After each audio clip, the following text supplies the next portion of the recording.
கர்த்தருடைய பரிசுத்த நாமத்துக்கு மேமுண்டாவதாக. வெளிச்சத்தின் பாதைக்கு உங்கள் அன்புடன் அழைக்கிறேன். அதில் கூட 3ஆம் நூற்றாண்டில் வாழ்ந்த தேவ மனிதராகிய அகஸ்டினை குறித்து அநேகர் அறிந்திருக்கலாம். ஒருவேளை அறியாதவர்கள் இன்று அவருடைய வாழ்க்கையில் நடந்த ஒரு சம்பவத்தை சொல்லி அவர் ஆண்டவராகிய இயேசு கிறிஸ்துவுக்கு முன்பாக எப்படியாக வாழ்ந்தார் அப்படி என்பதை நாம் சற்று சிந்தித்து பார்க்க போகிறோம். பிரியமானவர்களே, கிறிஸ்துவுக்குள் வருவதற்கு முன்பாக அகஸ்டின் அவர்களுக்கு நிறைய கேர்ள் ஃப்ரெண்ட் இருந்தார்கள் என்று அவரே பதிவு செய்கிறார். விபச்சார வாழ்க்கையில் அவர் வாழ்ந்து கொண்டிருந்தார். அநேக பெண்களோடு அவருக்கு தொடர்பு இருந்தது அப்படி என்று அவரே சொல்லுகிறார். ஆனால் இந்த தேவ மனிதராகிய 3ஆம் நூற்றாண்டில் வாழ்ந்த அகஸ்டினை ஆண்டவர் தொட்டார். ஆண்டவருடைய கல்வாரி அன்பு அவரை தொட்டது, அவரை ஆட்கொண்டது. அதற்கு பிறகு பிரியமானவர்களே, கர்த்தர் அகஸ்டினை அவருடைய பாவத்திலிருந்து, விபச்சார பாவமாக இருந்தாலும் சரி, எந்த பாவமாக இருந்தாலும் சரி, எல்லா பாவத்திலிருந்தும் ஆண்டவர் அகஸ்டினை முழுமையாக ரட்சித்தார் என்று பார்க்குறோம். அதற்கு பிறகு பாருங்கள், அகஸ்டினுடைய வாழ்க்கையில் அன்றைய நாளிலிருந்து அவர் கிறிஸ்துவுக்கு தன்னை முழுவதுமாக ஒரு புது சிருஷ்டியாக தன்னை அர்ப்பணித்தார் என்று பார்க்கிறோம். பழைய காரியங்கள் எல்லாம் ஒழிந்து விட்டது. தேவனுக்கு பிரியமானவற்றை, தேவனுக்கு புதியவனவைகளை நான் செய்ய போகிறேன் அப்படி என்று சொல்லி தன்னுடைய வாழ்க்கையை அர்ப்பணித்து ஆண்டவருக்கு ஊழியம் செய்ய தொடங்கினார் என்று பார்க்கிறோம் அகஸ்டின் அவர்கள். இந்த அகஸ்டின் திருவழியே நடந்து கொண்டு போகிறார். அப்படி நடந்து கொண்டு போகும்போது அவருடைய பழைய கேர்ள் ஃப்ரெண்டு என்ன செஞ்சிட்டாங்கன்னா, அவரை பார்த்துட்டாங்க. பார்த்துட்டு அவரை பெயர் சொல்லி அகஸ்டின் அகஸ்டின் அப்படின்னு சொல்லி கூப்பிட்றாங்க. ஆனால் அவர் திரும்பி கூட பார்க்காமல் வேகமாக நடந்து கொண்டே இருக்கிறார். ஆனால் அந்த விபச்சார பெண்ணோ அவரை விட்டு வைக்கவில்லை. அவளும் என்ன செய்கிறான்னா, அகஸ்டின் என்ன தெரியவில்லையா, நாம் 2 பேரும் எவ்வளவு இன்பமாக இருந்தோம், நாம் 2 பேரும் எவ்வளோ சந்தோஷமாக இருந்தோம், நம்ம எவ்வளோ காரியங்களை அனுபவிச்சிருக்கிறோம், என்ன நீ மறந்து விட்டாயா, என்ன நீ கண்டுக்காமல் போகிற, என்ன நீ என்னை பார்க்காம போகிற, என்கிட்ட பேச மாட்டியா, என்னோட பேச வரமாட்டியா, என்கிட்ட நேரம் செலவழிக்க மாட்டியா, வரமாட்டியா, எதற்கு, மறுபடியுமாக விபச்சாரம் செய்வதற்கு, என்னோடு உல்லாசமாக இருப்பதற்கு வரமாட்டாயா அப்படி என்று அவள் கூப்பிட்டு கொண்டே அகஸ்டின் கூட நடந்து கொண்டே இருக்கிறார். ஆனால் பிரியமானவர்களே, அகஸ்டின் அந்த பெண்ணை திரும்பி கூட பார்க்காதபடி, அவளுடைய பேச்சுக்கு கவனம் கொடுக்காதபடி அவர் முன்னே வேகமாக நடந்து கொண்டே இருக்கிறார். ஆனால் நடந்து கொண்டே அவர் சொன்ன ஒரு வார்த்தை தான் இன்றைக்கு நீங்களும் நானும் சொல்ல வேண்டும். அதுதான் இந்த செய்தியினுடைய கருப்பொருள் என்று பார்க்கிறோம். நீதான், ஆனால் நான் அல்ல. ஹல்லேலூயா. மறுபடியும் சொல்லுகிறேன், நீதான். ஏம்மா, என்கிட்ட வரமாட்டியா, என்கிட்ட பேச மாட்டியா, என்கிட்ட படுக்க மாட்டியா, என்கிட்ட இன்பத்தை அனுபவிக்க மாட்டியா, நம்ம எப்படி இருந்தோம் வான்னு கூப்பிடுறியே, ஆனால் நீதான், நீ மாறலை, ஆனால் நான் அல்ல அப்படி என்று அவர் சொன்னது மாத்திரமல்ல, அவர் சொன்ன ஒரு வார்த்தை, நான் பழைய அகஸ்டின் அல்ல. கேர்ள் ஃப்ரெண்டை பார்த்து சொல்கிறாரு, நான் பழைய அகஸ்டின் இல்லைம்மா, நான் இப்போது புதிய ஒரு அகஸ்டின், சிலுவையில் அறையப்பட்ட ஒரு அகஸ்டின் நான் அப்படி என்று சொல்லிக்கொண்டே அந்த இடத்தை விட்டு ஓட்டம் பிடித்தார் என்று பார்க்கிறோம். பிரியமானவர்களே, எப்படிப்பட்ட ஒரு சாட்சி பார்த்தீர்களா? இதுதான் மனம் திரும்புதல், உண்மையான மனம் திரும்புதனுடைய அடையாளம், உண்மையான ரட்சிப்பினுடைய அடையாளம், உண்மையாக கிறிஸ்துவுக்கு தன்னை அர்ப்பணித்ததனுடைய அடையாளம். இதுதான் ஒவ்வொரு விசுவாசிக்கிட்டையும் இன்றும் காணப்பட வேண்டிய ஒரு அடையாளம். பிரியமானவர்களே, இனி நான் அல்ல, நான் பழைய மனுஷன் அல்ல, நான் ஒரு புதிய மனுஷன், கிறிஸ்துவுக்குள் வந்த ஒரு மனுஷன், சிலுவையில் அறையப்பட்ட ஒரு மனுஷன். இதைத்தான் அன்று பக்தன் யோபு சொல்லுகிறார், என் கண்களோடு உடன்படிக்கை பண்ணின நான் எப்படி ஒரு கண்ணியின் மேலே நான் நினைவாக இருப்பது அப்படி என்று அன்றே சொல்லுகிறார். யோசிச்சு பாருங்கள் பிரியமானவர்களே, 3ஆம் நூற்றாண்டில் வாழ்ந்த தேவ மனிதராகிய அகஸ்டின் வாழ்ந்த காலத்திலேயே எப்படிப்பட்ட விபச்சாரங்கள் அன்றைக்கு, அதாவது யூடியூப் கிடையாது, இன்டர்நெட்டு கிடையாது, செல்ஃபோனு கிடையாது, சோஷியல் மீடியா கிடையாது, இன்றைய நாட்கள் இருக்கிற போட பல திரைப்பட, அதாவது தேட்டருங்க கிடையாது, சினிமாக்கள் கிடையாது, அசுத்த காட்சிகள் கிடையாது, அசுத்த காட்சி புத்தகங்கள் கிடையாது, சீடிக்கள் கிடையாது, எதுவுமே கிடையாது. ஆனால் அன்றைக்கு அதிகமாக விபச்சாரம் விபச்சாரம் விபச்சாரம். நோவாவின் காலத்தில் இருந்த விபச்சாரம், சோதோம் கொமாரா காலத்தில் இருந்த ஒரு விபச்சாரம். யோசிச்சு பாருங்க. மோசே ஆண்டவர்கிட்ட கட்டளையை வாங்கி கொண்டு வரும்போது அவலட்சணமான காரியங்களை அங்கு இஸ்ரவேல் ஜனங்கள் செய்ததை பார்க்கிறோம். அப்போ தேவனிடத்தில் வந்த கோபத்தையும் நம்ம பார்க்கிறோம், மோசே கோபப்பட்டதையும் நம்ம பார்க்கிறோம். எனவே இந்த விபச்சார பாவமாக்கப்பட்டது அன்றுமல்ல இன்றும் அநேகரை அது விழ தள்ளி கொண்டே இருக்கிறது. பிரியமானவர்களே, காட்சிகள் வழியாக, படங்கள் வழியாக, செல்ஃபோன் வழியாக, சினிமா வழியாக, கேர்ள் ஃப்ரெண்டு வழியாக, சில கள்ள தொடர்புகள் வழியாக அநேகரை இந்த விபச்சார பாவம், வேசித்தன பாவம் அநேகரை விழ தள்ளி கொண்டே இருக்கிறது. கிறிஸ்துவை விட்டு பின்வாங்க செய்து கொண்டே இருக்கிறது. சத்தியத்துக்கு கீழ்ப்படியாமல் போக செய்கிறது இந்த விபச்சார பாவம். சரி, நான் மேட்ருக்கு வருகிறேன். அப்போ பவுலும் இதைத்தான் சொல்லுகிறார், யோபும் சொல்கிறாரு. பவுல் என்ன சொல்கிறாருன்னா, இதே அகஸ்டின் கொடுத்த ஸ்டேட்மெண்ட்டை தான் பவுல் சொல்கிறாரு.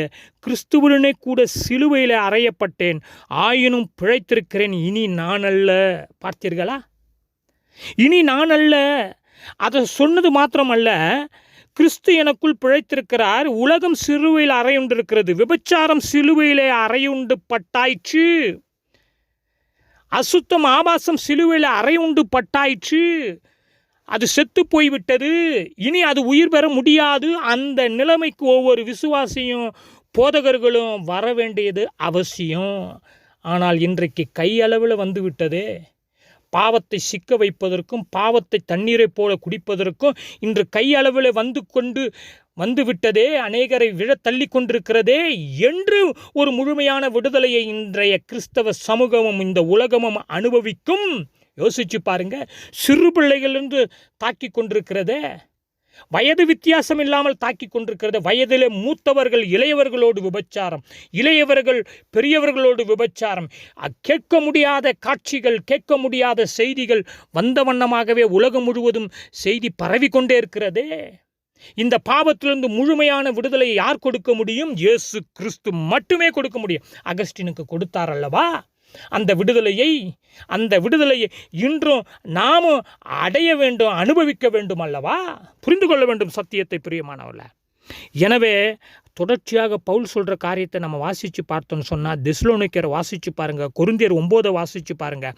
உங்களில் அவனவன் தன் சரீரத்தை பாண்டத்தை பரிசுத்தமாயும் கனமாயும் ஆண்டு கொள்ள அறியும்படி, ஆண்டு கொள்ளும்படி அறிந்து, அப்படி என்று பார்க்குறோம். அப்போ இன்றைக்கு பிரியமானவர்களே, அது கிறிஸ்தவர்களாக இருந்தாலும் சரி, விசுவாசியோ போதகர்களோ, இல்லை பயங்கரமான டேலண்ட்டு, பட்டம், பதவி, அந்தஸ்து, பணம், அது அரசியல்லையோ இல்லை சினிமா நட்சத்திரமோ இல்லை சபைகளில் பிரபலமானவர்கள் யாராக இருந்தாலும் சரி, பிரியமானவர்களே, எல்லாவற்றையும் ஆளத் தெரியலாம், அடக்கி ஒடுக்கி அதிகாரம் செலுத்த தெரியலாம். ஆனால் தன் சரீரத்தை கீழ்ப்படுத்த தெரியவில்லை என்றால் அவன் விழுந்து விடுவான். அவனை பாவம் வீழ்த்தி விடும் என்று பார்க்கணும். தன் சரீரத்தை அடக்கி ஆள கற்றுக்கொள்ள வேண்டும். இதைத்தான் பவுல் தெளிவாக சொல்கிறார். மற்றவர்களுக்கு பிரசங்கம் பண்ணுற நான் தான்பா ஆகாதவனா போகாதபடி என் சரீரத்தை ஒடுக்கி கீழ்ப்படுத்துகிறேன்.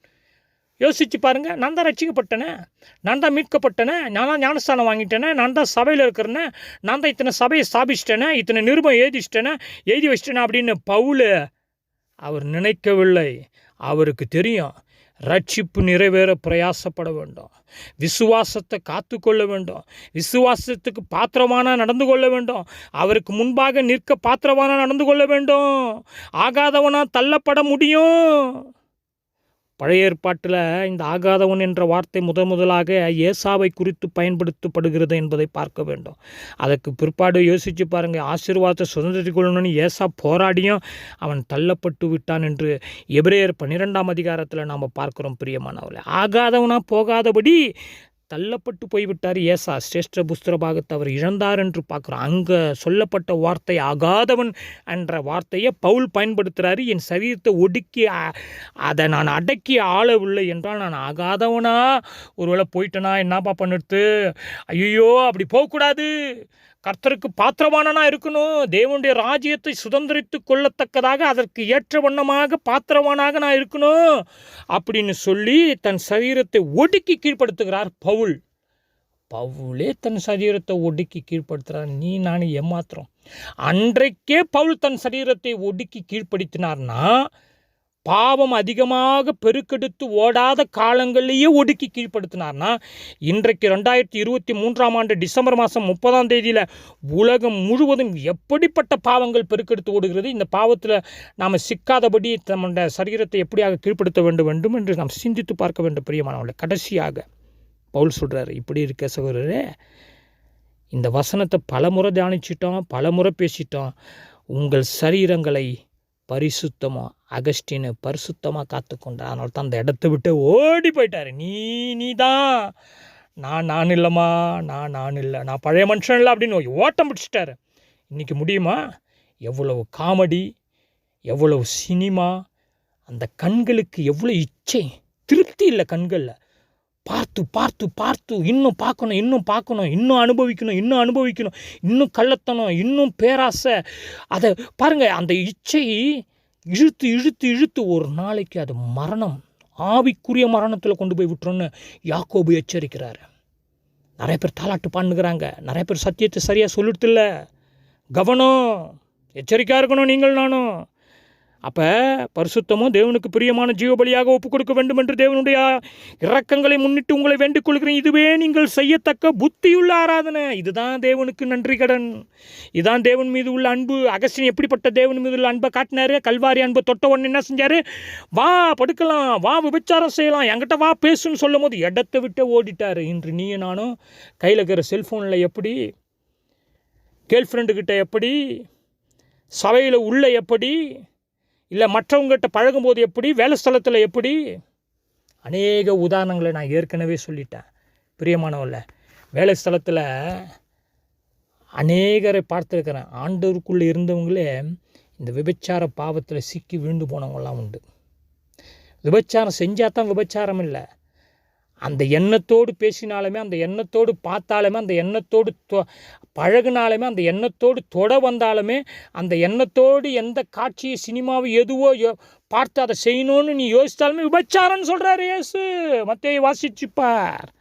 எனவே பிரியமானவளை, அகஸ்டினை போல, பவுலை போல, அநேக தேவ மனிதர்களைப் போல இனி நான் அல்ல, கிறிஸ்துவே அப்படி என்று ஒரு புதிய சிருஷ்டியாக இந்த புதிய ஆண்டில் நீயும் நானும் சிலுவையில் அறைய ஒப்பு கொடுக்கப்பட்டு பாவத்தை ஜெயிக்க, பாவத்தை சிலுவையில் அறைய நம்மை ஒப்பு கொடுக்க, இந்த உலகத்தையும் மாற்ற, அநேகரை பாவத்திலிருந்து இழுத்து கிறிஸ்துவண்டை கொண்டு வர ஆண்டவர் உங்களையும் என்னையும் ஒரு கருவியாக பயன்படுத்துவாராக. ஜெபம் செய்வோம். எங்களை அதிகமாக நேசிக்கிற பரலோக பிதாவே, இனி நான் அல்ல ஆண்டவரே, இனி நான் அல்ல, நான் பழைய மனிதன் மரித்து சிலுவையில் அறையப்பட்டு இனி புதிய மனுஷனாக, புதிய சிருஷ்டியாக உமக்குள்ளாக நான் வாழும்படியாக அநேகரை மண்டை கொண்டு வருகிற ஒரு பாத்திரவானாக என்னை மாற்றுவீராக. இயேசு கிறிஸ்துவின் மூலம் தாழ்மை ஜெபங்க நல்ல பிதாவே, ஆமென்.